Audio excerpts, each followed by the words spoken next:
대통령 탄핵 심판 이제 8차 변론까지 마쳤습니다. 아까 호준석 대변인 말씀하셨지만 이제 박근혜 전 대통령 탄핵 심판 때는 이제 17차까지 했었고요. 아직 추가로 채택한 증인도 없고 해서 이제 마무리 국면으로 가는 것 같습니다. 그런데 권성동 원내대표는 졸속 심판의 후폭풍을 경고하고 있습니다. 이게 졸속 심판이라고 보는 근거는 뭔가요? 국민의힘에서? 일단 시간 자체도 너무 짧고요. 박근혜 전 대통령과 비교해서 그렇다는 겁니까? 기준이. 그러니까 아까 말씀드린 대로 지난 10년 동안에 예. 이게 이제 그 180일 안에 하도록 돼 있는데 이제 훈시 규정이고 그 검사 사건의 경우에는 270일까지 간 적이 있었고요. 최근에 그 이진숙 위원장도 거의 180일을 채웠습니다. 근데 지금 이제 60일이란 말이죠. 지금 60일밖에 지나지 않았는데 일주일에 2번씩을 이렇게 중요한 증인들인데 어떤 날은 4명을 부릅니다. 그러니까 시간이 쫓기니까 90분만 해라. 1분도 더 이상 못 준다.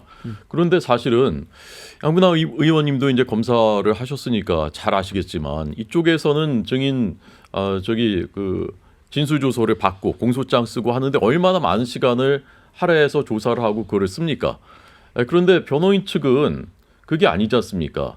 그날 딱 45분 주어진 것 가지고서 입증을 하든지 또 궁금한 것들을 밝혀내야 되는 것인데 45분 동안 어떻게 하죠? 그걸 방어권을 보장했다고 할 수가 있습니까?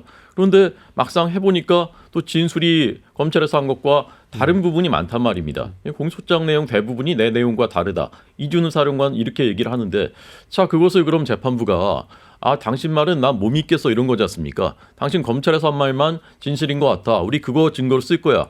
이렇게 이제 받아들이는 것으로 보인단 말입니다. 그러면 국민들 입장에서는 저게 정말 공정하게 어떤 그 편향을 갖지 않고서 재판을 하고 계신 것인가에 대한 의문이 생기는 것이고 더더군다나 거기에 더해서 이제 문영배 소장 대행을 비롯한 그 재판관들이 과거에 했었던 그 말씀들과 SNS에 썼었던 그런 것들로 봤을 때 편향된 이념을 갖고 계신 것이 아닌가. 그런 의심을 그건 저는 국민들이 당연히 가질 수 있는 의심이고 권리라고 생각하거든요. 근데 그런 부분에 대해서 어떤 답변을 한 것도 아닙니다. 그냥 SNS 글 삭제하고 계정 없애버리고 이런 것으로 대응을 하고 있거든요. 그런 과정에서 계속 의구심이 점점 쌓여가고 있는 겁니다. 어떻게 보세요, 의원님? 탄핵 심리가 졸속으로 됐다. 결과를 상정하고 하고 있다는 취지 말씀. 또한 현재 심판관들이 어떤 예견을 가지고 있다고 말씀하신 것 같습니다. 그런데 이 사건은 모든 사건에 있어서는 사안의 중요도, 성질에 따라서 심판의 횟수가 정해집니다.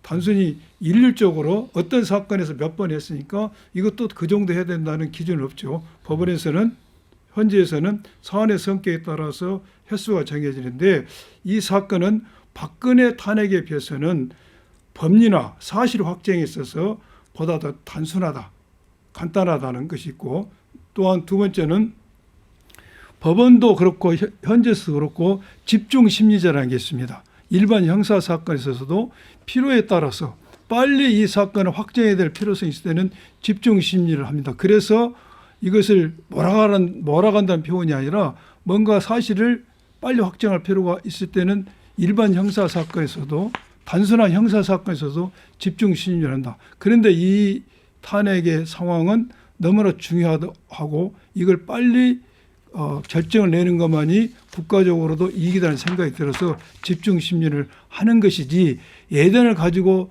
한다고 보기는 어렵습니다. 또한 방금 말씀하신 것처럼 거기에 등장한 장군들의 진술이 검찰에서 했던 이야기하고 현재 이야기가 틀립니다. 그러면은 이것을 시시비비를 가리는 것은 검찰 조서와 현재의 증언에서 내용을 가지고 재판관들이 평의를 통해서 결정할 문제지 이것을 계속적으로 하나씩 해 나가다면은 그럴 필요성도 없을 뿐더러 재판이 끝나지를 않죠. 그러면 검찰 진술 조서를 우리가 증거로 채택할 의미도 없는 것이죠. 그렇기 때문에 현재는 검찰 조서를 증거로 채택한 것입니다. 그러한 무용의 시간을 반복하지 않기 위해서 하는 것이고 현재 재판관들의 이념이나 가치는 제가 볼 때는 그분들이 그러한 것이 과연 왜곡된 결론을 내겠는가. 현재라는 건 다양성이 확보된 어떤 합의체지 않습니까? 그래서 그러한 의견의 다양성이 당연히 나타나야 되는 것이고 그러한 것 때문에 현재의 결론이 달라져야 된다. 영향을 미치지 않으라고 저는 그런 생각을 해봅니다. 네, 뭐 그렇다 정말 그렇다면 다행일 텐데 국민들께서 그렇게 그냥 안심을 하기는 어려운 그런 측면들이 여러 가지 있다고 생각하고요. 우선 그 180일로 헌법이 규정을 하고 있는 것은 이렇게 중요한 일은 그 정도는 숙고하는 것이 필요하다라는 그런 정신을 저는 담고 있다고 생각합니다. 무조건 빨리빨리 해라. 이 대통령이 비어 있으면 안 되니까 빨리 해야 된다. 그런 정신은 헌법 어디에도 담겨 있지가 않습니다. 그런데 지금 재판은 그런 식으로 흘러가는 것으로 느껴집니다. 중요도라는 면에서 따지면은 대통령을 파면할 것인가 안 할 것인가를 결정하는 재판만큼 우리나라 역사에서 헌정사에서 중요한 재판이 어디 있겠습니까? 그런데 이번에 이제 세 번째지 않습니까? 대통령을 파면할 것인가를 결정하는 재판이. 그런데 이렇게 중요한 재판이 왜 이렇게 일주일에 2번씩 하면서 진행되는가에 대해서 국민들이 의심을 갖고 계신 것이고요. 그러면서 이것이 이재명 대표의 선거법 2심 사건과 관련이 돼 있는 것은 아닌가, 그 스케줄과 관련이 돼 있는 것은 아닌가 하는 합리적인 의심까지 국민들께서는 또 하나 갖고 계신 것입니다. 그리고 법관들의 성향이 영향을 미치지 않을 것이라고 보셨는데 저도 그랬으면 좋겠습니다. 그런데 그렇게 보기에는 지금까지 너무 많은 전력들이 쌓여 있어요. 이른바 우리법, 인권법 출신 그 판사들께서 납득할 수 없는 그 판결들, 납득할 수 없는 재판의 지연들, 조국 비리 사건 그랬습니다. 울산시장 선거 개입 사건 역시 그랬습니다.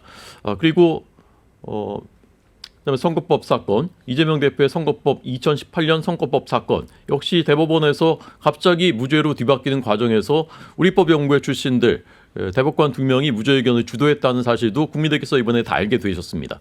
그렇기 때문에 과연 이번에는 또 우리법 연구회 회장인 문현배 소장 대행님과 그다음에 또 우리법 인권법 출신의 2분의 헌법재판관님들 이런 분들이 과연 공정하게 판결을 할 것인가, 저는 국민들께서 그런 부분에 의문을 갖는 것은 당연한 것이라고 생각합니다. 국민들이 생각에 따라서 의문을 가질 수 있습니다. 그런데 방금 말씀하신 것처럼 현재의 신속한 심리가 이재명 대표의 그 2심 선고를 연동돼서 생각하는 것은 너무 경강부회 같은 생각이 들고요. 또 하나는 우리법 연구회라고 해서 그냥 그러게 진보에 유리한 판결을 한다 이렇게 생각하는 것은 한 신뢰가 있지 않습니까? 권성동 원내대표 강원랜드 사건에서 무죄가 선고됐습니다. 저는 이해할 수 없어요. 저 기소했던 검사로서 그 판결을 무죄를 선고한 그 판사가 우리법 출신입니다. 그때도 저는 전혀 비판하지 않았습니다. 또 그 맥락도 낸다면은 권성동 원내대표를 무죄를 선고한 게 우리법 판사인데 왜 그걸 의심합니까? 우리법 판사가 그렇게 잘해줬는데.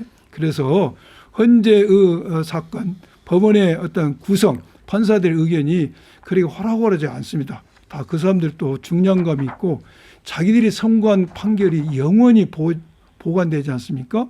특히 이번에 헌재 같은 경우는 탄핵에 있어서 헌재 탄핵 심판에 있어서 법리와 증거에 어긋나는 것에 대해서 자기가 인용을 했다, 기각을 했다면 그 영원히 남을 텐데 자기 전 인격을 걸고 하는 것이기 때문에 국민들이 신뢰를 해야 된다. 그런 생각이 듭니다.